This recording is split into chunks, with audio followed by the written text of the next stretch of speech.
최근에 이제 저가 아는 분이 한 분 그런 분이 계셨어요. 본인이 그 통장이 정지된 걸 모르셨던 거예요. 아, 내가 그 네. 통장에 돈이 그냥 따박따박 나가는 네, 줄 알고 네. 계셨군요. 그리고서는 그냥 잊고 있었는데 그게 한 6개월 정도 연체가 된 거예요. 근데 기간이 기네요. 네. 근데 이분이 지금 대출을 한 2억 정도 신청을 했는데 아. 결론이 1억밖에 안 된다라고 야. 통보를 받으셨거든요. 아마도 그 연체한 금액은 소액일 텐데. 당연히 그렇습니다. 뭐 야. 몇십만 원 안 되는 금액이었는데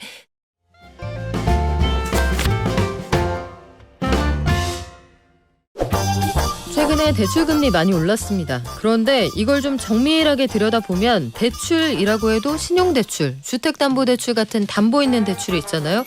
신용대출 금리 카카오뱅크 기준으로 해도 평균치가 6% 위로 올라갔고요. 주택담보대출은 4% 초반대에서 7%까지도 간다고 합니다. 아, 근데 또 가을 이사철이 다가오잖아요. 이런 상황에서 어떻게 하면 요 금리를 조금이라도 낮출 수가 있을까요? 지난달에 이어서 똑똑한 대출법 2탄 준비했습니다. 레오 대출연구소 김은진 대표 나오셨네요. 안녕하세요. 안녕하세요. 아, 대표님, 오늘은 네. 진짜 궁금한 게 더 많아졌어요. 그동안 금리가 더 올라가지고. 맞아요. 제가 그래서 오늘 아침에 목욕 재개하고 제일 먼저 궁금했던 게 뭐냐면 네. 대출을 받으러 간다. 네. 그러면 나를 어떤 상태로 만들어 놓는 게 가장 유리할까? 대출을 조만간 받으셔야 되는 분들은 어떻게 준비하면 좋을까요? 지금 목욕 재개라고 말씀하셨잖아요. 네. 네. 마찬가지라는 생각이 저도 지금 들었는데 일단 나를 깨끗하게 만들어 놓는 게 아, 가장 많이 받는 길이죠. 이게 무슨 말이냐면 내가 대출이 하나도 없어요. 음. 그러면 더 대출을 받을 수 있는 금액이 늘어날 수 있다. 그리고 만약에 내가 돈을 많이 빌릴 생각이에요. 네. 그러면 내가 체급이 높아져야 된다는 저는 생각을 하거든요. 그쵸. 그렇죠. 세급이라는 거는 내가 이자를 감당할 능력이 있어야 된다는 것을 의미하기 때문에 내가 소득이 어느 정도 높아야 된다라는 것을 의미할 수 있습니다.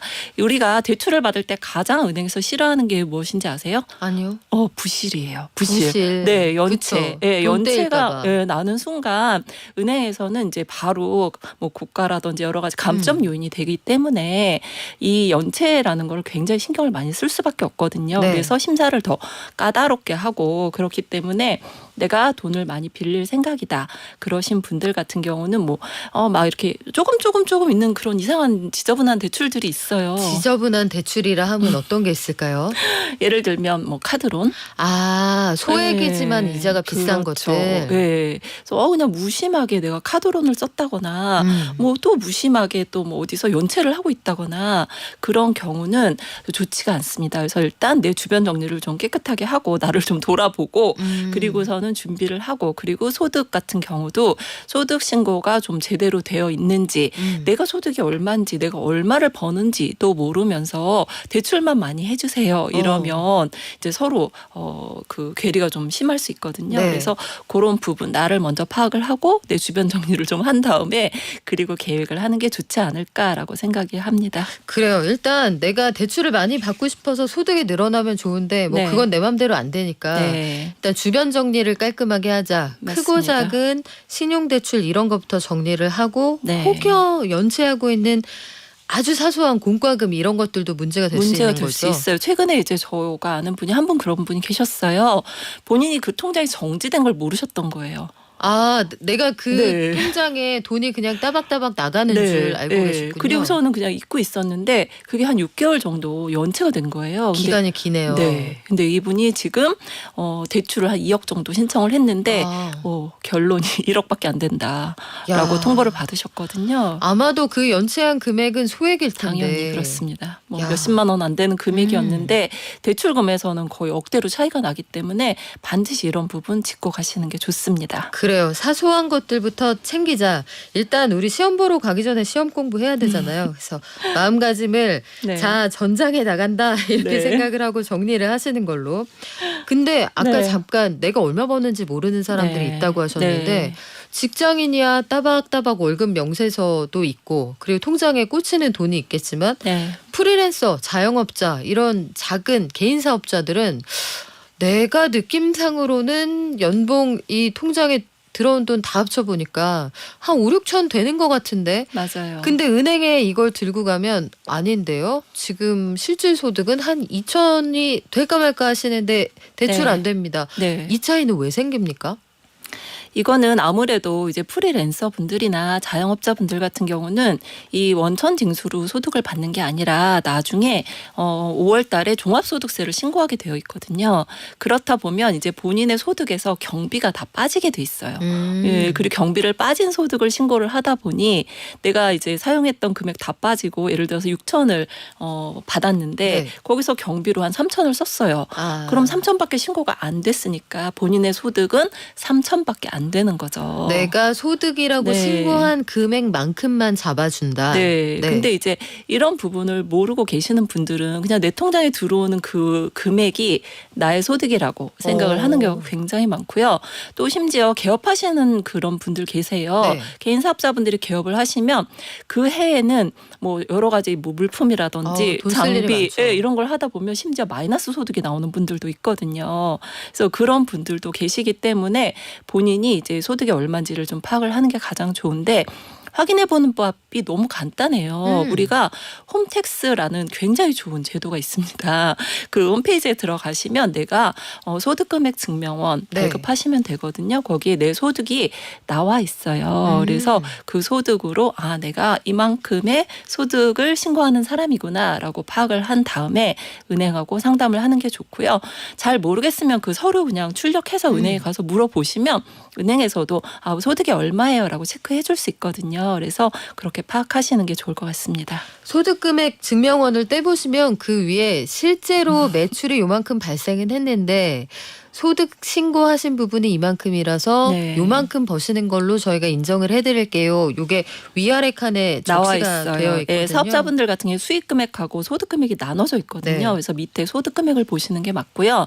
그다음에 근로자분들 같은 경우는 수익 금액을 보시는 게 맞아요. 그래서 일반인들 같은 경우에 보는 법을 조금 어려워하실 수도 있기 때문에 예, 그런 부분 조금 알고 가시면 좋을 것 같습니다. 자, 월급 받는 분들은 수익 금액으로 되어 있는 그 칸을 확인하시면 된다. 자, 근데요, 가끔 저는 아리송한 게 주택담보대출을 받을 때 담보가 있잖아요, 말 네. 그대로. 집이라는 되게 비싸고 큰 게 있어서 그냥 제 생각에는 신용대출보다 당연히 어떤 경우에도 주택담보대출 금리가 낮아야만 할 것 같은데 가끔 보면은 비슷하거나 오히려 뒤집히는 경우가 있어요. 네. 신용대출 금리가 주택담보대출 금리보다 싸다. 이건 어떤 경우에 발생합니까? 사실 그런 경우가 그렇게 많지는 않아요. 어찌됐든 말씀하신 대로 담보가 더 안전하기 그쵸. 때문에 담보대출 금리가 대부분 저렴합니다. 그래서 지금 현재 주택담보대출 금리는 한 4%대 초중반 정도 나오고요. 그리고 신용대출 금리는 그냥 평균적으로 6% 그쵸. 전후 나오기 네. 때문에 월등히 높은데 굉장히 낮게 나오는 분들 같은 경우는 직군이 굉장히 좋은 분들이 있어요. 아, 네. 고소득 뭐 전문직이라든지. 대기업 분이라든지 음. 예, 은행에서 굉장히 선호하는 그런 분들 같은 경우는 뭐 부실날 염려가 전혀 없기 때문에 신용도도 너무 좋고 또 그분들 같은 경우에 뭐 다른 상품에도 또 가입이 또 가능하신 여러 부분들이 있기 때문에 그런 점을 보고 또 이렇게 혜택을 주는 경우가 많이 있습니다. 혜택을 주는 경우가 있다. 네. 그래서 제가 최근에 여기는 혜택이 좀 과한 거 아닌가 싶기도 했던 곳이 있어요. 강남의 대단지 아파트. 그 네. 원베일리라는 아파트가 있는데 아파트 집단 대출을 해주면서 은행들이 역마진을 감수하겠다. 그래도 나는 여기 대출해 줄 테야. 요즘 대출 문턱이 얼마나 높은데 이런 식으로 미치고 장사하는 곳이 생긴 이유는 뭡니까? 일단 지금 마이너스 금리가 나온 게 아마 신한은행으로 알고 있는데 신한은행이 집단 대출에 지금 진심이 아닌가라는 생각을 조금 하게 됐어요. 난 이 시장에서 크게 되고 네. 말 테야. 올해 사실 이제 농협은행 같은 경우에 상반기에 대출을 좀 상당히 많이 했거든요. 근데 신한은행 같은 경우는 이제 하반기를 바라보고 있는 게 아닐까라는 생각을 했고요. 그리고 어느 정도 은행에서는 이제 일정 개수를 채워야 되는 부분이 네. 있는데 신한은행은 이제 집단 대출이 진심이 아닌가라는 생각을 조금 이제 하게 되는 대목이 있고요. 그리고 원베일리뿐만 아니라 다른 집단 집단 대출 현장에서도 네. 많은 그 금리가 이 가산을 적게 하는 경우가 상당히 많아요. 아. 이게 왜 그러냐면 일단 집단 대출이라는 거는 대규모로 대출이 일어나게 되니까 은행에서는 굉장히 편한 이점이 있고요. 그리고 집이 이제 보통 분양 잔금인 경우는 집이 하나인 사람들이 대부분 받는 경우가 많거든요. 그쵸. 그래서 이렇게 생각을 하시면 좋을 것 같아요. 집이 하나예요. 그러면 이 집을 놓치는 사람은 거의 없어요. 그 집을 지키기 위해서 네. 최선을 다하겠지 이렇게 믿는군요. 그렇죠. 부실이 날 가능성이 거의 없다라고 보시면 될 것 같아요. 그리고 이 집단 대출 현장에서 이제 그 대출을 하게 되면 그분은 아무래도 주거래 은행으로 그 은행을 삼을 확률이 굉장히 높아져요.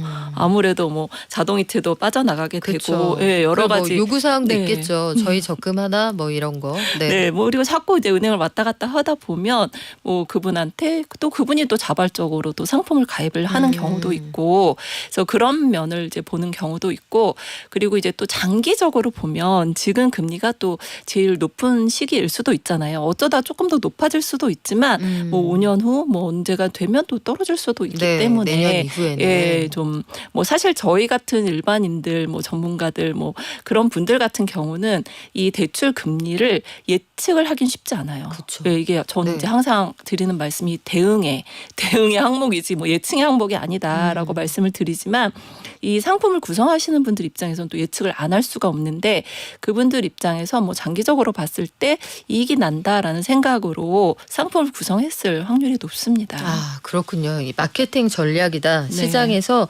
상품을 이렇게 이해가 되네요. 소 한 마리 사면 그 그램당 가격은 좀 떨궈주지 않겠어요? 제가 네. 가서 소고기 한 근 끊을 때보다 그램당 가격을 좀 낮춰주는구나.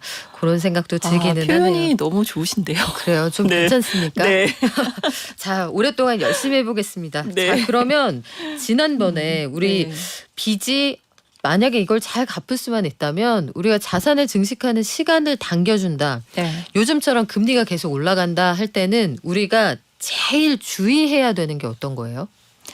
제가 아까도 말씀을 드렸는데 체력이라는 얘기를 계속 말씀을 드릴 수밖에 없는 게 빚 갚을 체력. 네, 능력, 나의 능력이 있어야 되는 거예요. 사실 이게 사다리, 레버리지라고 말씀을 드렸는데 사다리라는 거는 평지가 아니에요. 그렇죠? 사다리 올라가다 떨어지면 그쵸. 평지에서 넘어지는 것보다 훨씬 더 네. 아플 수 있고 다칠 수 있어요. 그렇기 때문에 레버리지는 잘 사용을 해야 되고 사다리를 올라갈 만큼의 나의 체력이 있어야 된다는 거죠. 그래서 예를 들면 내가 10억을 대출을 받으면 3억을 벌 수 있어.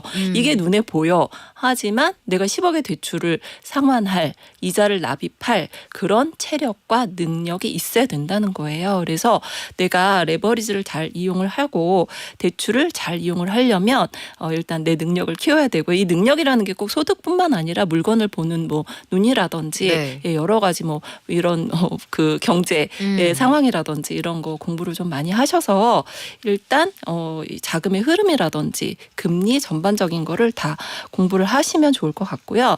그리고 제가 항상 누누이 말씀드리지만 대출에서는 연체하시면 절대 안 됩니다. 앞으로 나는 그냥 대출 시장을 떠나겠다라는 의미와 그쵸. 같기 때문에 그리고 1금융권 안녕 이렇게 되는 네, 거예요. 맞습니다. 네. 그래서 2금융권으로 들어가면 다시 1금융권으로 돌아오기가 굉장히 어렵습니다. 그래서 그런 부분을 조금 신경을 많이 쓰면서 내가 대출을 받을 준비를 하시면 좋을 것 같습니다. 무리하지 말자. 저는 그 부분에 밑줄을 그어야 할 것 같은데 네. 최근에 여하간 주택담보대출이 늘었습니다. 상반기에 이게 늘어나니까 정부가 제동을 좀 걸고 있는 상황인데 대출 받기가 참 힘들기도 하지만 받을 때 제일 고민이 돼요. 이거 짜장면 짬뽕 이후에 가장 큰 고민인데 변동이냐 고정이냐.